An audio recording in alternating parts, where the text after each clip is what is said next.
રાષ્ટ્રીય યુવા દિન નિમિત્તે ભારત વર્ષના યુવાન અને યુવતીઓને એ સંદેશો છે કે રાષ્ટ્રની પ્રગતિ માટે વધારે કલાક કામ કરે, કમસે કમ 14 કલાક કામ કરે. નિષ્ઠા સાથે કાર્યને સમર્પિત થઈને જો કાર્ય કરે તો રાષ્ટ્રીય ઉન્નતિના શિખર ઉપર જાય.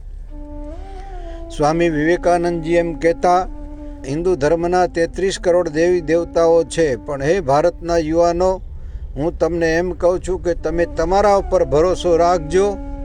જો તમને તમારા ઉપર યકીન નહીં હોય તો કોઈ મદદ નહીં કરે. પ્રથમ જે કદમ તમારે ઉઠાવવાનું છે, તમે જો પ્રથમ વિશ્વાસ સાથે કદમ ઉઠાવશો તો પ્રકૃતિનો કણ કણ તમને મદદ કરવા માટે થનગની રહ્યો છે. માટે યુવાનો, જાગૃત બનો અને ધર્મ અને વિજ્ઞાન બંનેનો સ્વીકાર કરી અને રાષ્ટ્રને મદદ કરો.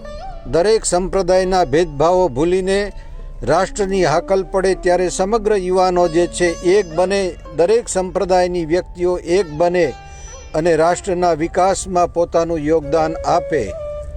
હરિઓમ. મુક્તાનંદજી.